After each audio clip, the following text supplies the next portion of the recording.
The Atlanta Braves are back home after their first off day of the season. Now it's time for them to get going. The Sean Newcomb era is officially over in Atlanta as he was traded to the Chicago Cubs for Jesse Chavez. We'll discuss that, and I'll answer the rest of your Twitter questions on today's episode of Lockedon Braves. So let's get into it. You are Locked On Braves, your daily Atlanta Braves podcast. Part of the Locked On Podcast Network, your team every day.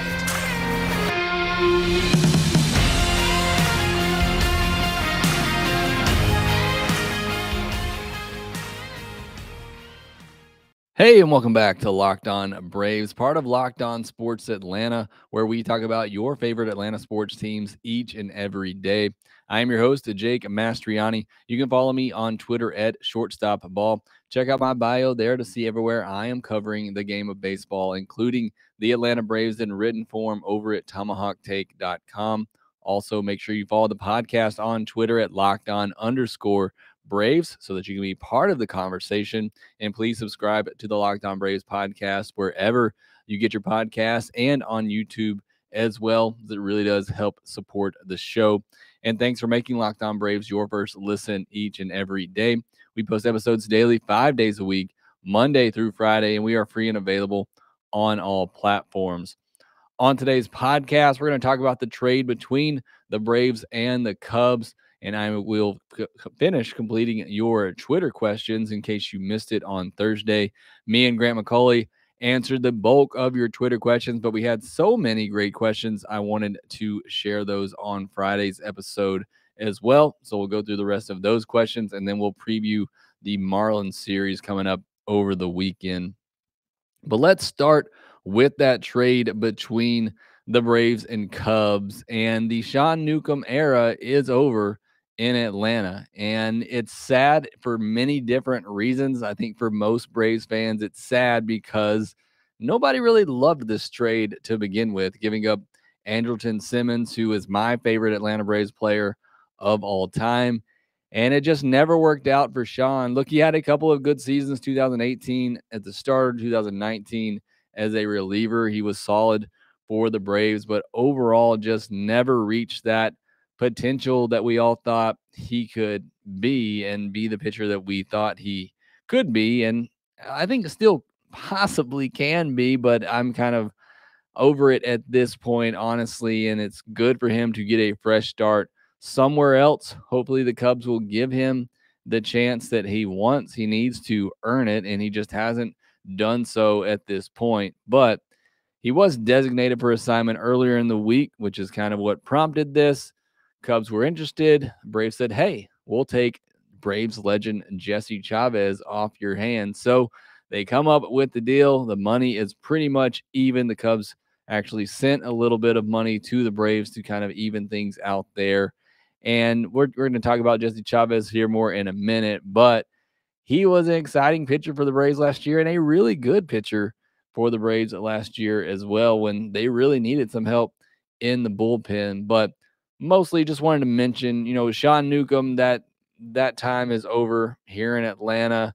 When he came in and walked Freddie Freeman the other night, you could kind of see the writing on the wall. He's out of options, so it's not like the Braves could just send him back down. So they had to designate him for assignment.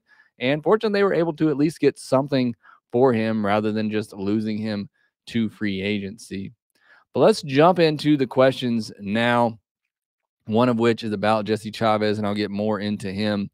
But this comes from Aaron at More Run Support. Love that Twitter handle there. Says, does Touki get a fair shot at the rotation this go around? Chavez did not look good in his short stint with the Cubs. What is the outlook for him to flip the switch and keep the Braves in those close games? As far as Touki goes, he's already been optioned back to AAA, so I don't think he's going to get a shot, at least not now. I do think Touki gets a shot at some point during the season, but it will not be right now and won't be for a while, as he'll have to stay at AAA for at least 10 days. So not right now for Touki, but I do think he gets another shot in the rotation at some point this year. He needs to go down, work on his command a little bit more before he earns that opportunity. As far as Jesse Chavez goes, look, everything is a small sample size right now. Now I get that it was not great with the Cubs. I think he had one really bad outing though that kind of throws those numbers out of whack a little bit. For relievers, once they only have 3 or 4 innings on the year, they could have one bad outing and their ERA is going to be ballooned at that point. But is he going to be a great dependable reliever for the Braves? Probably not. I mean, he's going to be the last name you call on in that bullpen. He's essentially going to be replacing what Sean Newcomb was giving you, which is garbage time. Now, you could argue that Monday should not have been garbage time, and it was not a time to bring in Sean Newcomb. But those are the type of situations you're going to see Jesse Chavez used when a game is out of hand. Bring him in, and he can give you 2 or 3 innings if needed. Like, he was an opener for the Braves at times last year, and again was really good. So hopefully we get that Jesse Chavez again, but don't be expecting this to be a guy that's going to come over and be a big piece of this bullpen. He's simply going to be used to save innings, to come in those blowout situations, whether the Braves are up a lot or down a lot. And that's when you're going to see Chavez used. A starter gets knocked out early. Here comes Jesse Chavez to try to eat some innings. So that's what he will give you, and I think he'll do just fine at that role with the Braves. So glad to have him back and his great hats and his style that he brings to the team. Next question comes from Mark at October. Says, is there a center fielder that could be available to help the outfield defense? And this has been one of the big concerns for me for a while coming into the season. Now, Adam Duvall has been fine out there and maybe even a little better than expected, but he is not a center fielder. He's a Gold Glove corner outfielder, and that's where I would love to see him settle, but he is not a center fielder. He just does not have the range to be a center fielder. He's going to get to the balls that he gets to. He's going to make the plays, and he's going to make the smart play, but he is not a center fielder. He needs to be in a corner outfield spot. To answer the question, no, there's not really a center fielder available right now that's going to help the solution, unless it's Ronald Acuna Jr., which I don't really want him in center field either, especially coming off the ACL injury. And I certainly don't think they would just throw him back out there. In his first rehab game, they put him in right field. So I think that's where he'll ultimately come back, as in right field. Maybe, a month or 2 from now, they start working him into the center field position a little bit more, but I don't think he's an immediate answer there. Drew Waters is still injured, so he still has some development that needs to happen at AAA even before he would get an opportunity to get called up. Guillermo Heredia, I think is, I don't think he's much of an upgrade defensively there in center field. I do think he needs to get in the lineup more. I just think he brings a lot of energy to the lineup when he's in there, but there's not a ton of immediate help. Maybe once you get to the trade deadline, you could look at somebody like Ramon Laureano from the A's, who's currently suspended. I think could be a solid trade target for the Braves, but we just don't know enough at this point as far as who would be available. But I do think by the end of the season, I think there's going to be a different center fielder for the Braves, and I honestly don't know who that is at this point unless Ronnie ends up in that center field job as the season goes on. Next, to get to some more of your questions, talking about the Mets, Spencer Strider, Huascar Inoa, and more. But before we do that, let me tell you about Built Bar. They are the best tasting protein bar on the market. All Built Bars are covered in 100% real chocolate, low-calorie, high-protein bars. Replace your candy bars with these. They are better, as a typical candy bar can be anywhere from 200 to 300 calories, while most Built Bars contain just 130 calories, 4 grams of sugar, 4 net carbs, and 17 grams of protein. And they have so many great flavors out there. Their goal is to find something that tastes great and then find out how to make it great for you as well. My favorite is the cookies and cream. That is my go-to, but they have a ton of flavors for you to choose from. So go to built.com, use the promo code LOCKED15 and get 15% off your order. Use promo code LOCKED15 at built.com. Whether your significant someone prefers a statement piece or everyday subtle elegance, BlueNile.com has fine jewelry options for every mom or spouse out there. Shop high-quality classic diamond earrings, elegant tennis bracelets, and gemstone pendant necklaces. If you're looking for fine jewelry but having trouble choosing, Blue Nile has jewelry experts on hand 24/7, available via phone or chat to help you find a memorable gift at every budget. If you're celebrating that special someone in your life, BlueNile.com you can easily navigate thousands of fine jewelry options at every price point. And this Mother's Day, give mom something she'll treasure forever with fine jewelry from BlueNile.com. And Locked On Sports listeners get $50 off $500 spent. This product exclusive is only good through Mother's Day. Use code Locked On. That's Locked On. Plus, every order is insured, ships free, and arrives in discreet packaging that won't give away what's inside. Shop stress-free and find your forever peace. Go to BlueNile.com today. Getting back into your Twitter questions, got several questions here from VT Murdoch that I wanted to get into. Says, will the Mets sustain their success? There's a lot of questions here from VT. I want to hit one at a time. Yes, I believe the Mets will sustain their success. We kind of talked about this on Thursday's podcast with another similar question.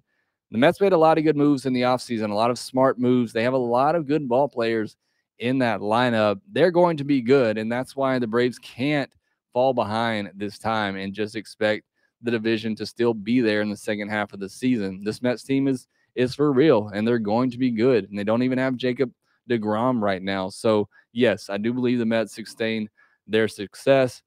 BT also asked, what is the problem with Duvall? Look, this is Adam Duvall. I mean, I know a lot of people saw the gaudy home run and RBI numbers last year, but I think a lot of people ignored the low averages that he has. And I know that's not what everybody always likes to look at these days, but this is Adam Duvall. He's going to strike out a lot. He's not going to hit for average. He's not going to walk a ton. He's not going to have a high on base percentage. What he is going to give you is home runs and RBIs. And at the end of the year, you're going to look back at his back of his baseball card, and it's going to say, 25 to 30 home runs, 80 to 90 runs batted in, but it's also going to say a 230 average and probably a on-base percentage under 300. So this is who Adam Duvall is, and you just have to kind of deal with the lows, deal with the bad stretches. He's going to strike out a ton, but he's also going to hit you a 3-run homer, once a week or so. So, and once that gets going, and a lot of the Braves hitters are having trouble getting that ball just over the fence right now, you're going to see the Adam Duvall that we've seen for several years now. That's just who he is. So I don't think it's necessarily a problem. I think this is just who Adam Duvall is at this point. He also says, would you trust extending Dansby into his 30s? I hope AA goes in a different direction at shortstop.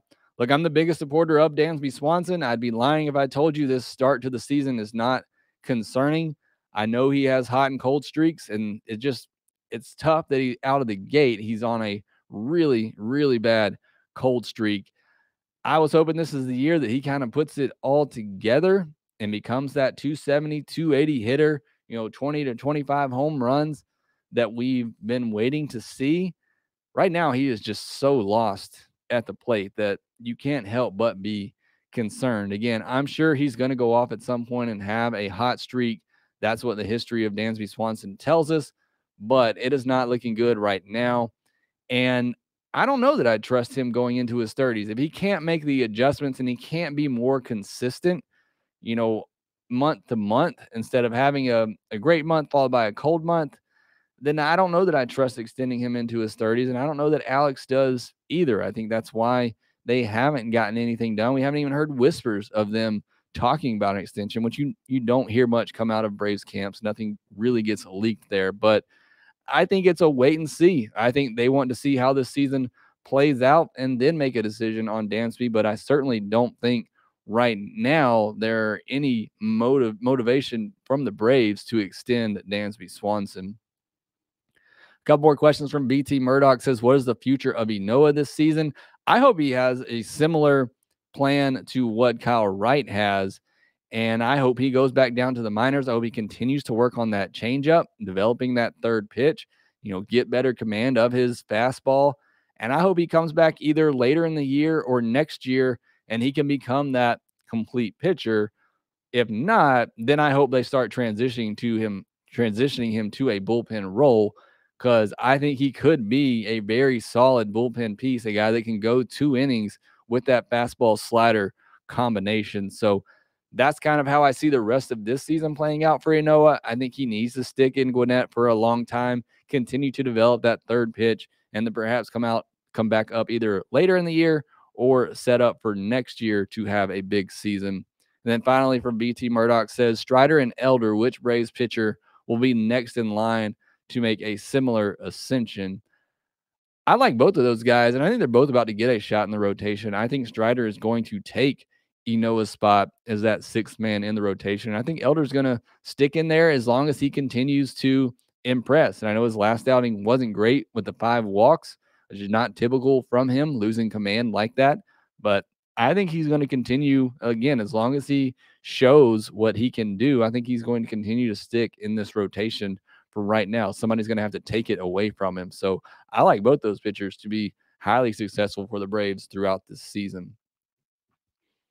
All right, Tim Graham says, why is Texas A&M baseball not getting enough national attention this year? So going away from the Braves for a minute, going to my college baseball roots as well, I would just say it's still a little early. They're up and down, right? They had the big series against LSU to start SEC play, then lost a couple of series, and now they're kind of back. So people want to see are they actually for real this time, or are they going to have another setback? So just got to keep proving it, but they are definitely on the up right now. And I did not see that coming with the way the season started. They got off to such a bad start that it's going to take a while for people to start to realize this Texas A&M baseball team could be really good. So be a little patient, keep winning games, and you don't have anything to worry about. They'll be relevant soon enough.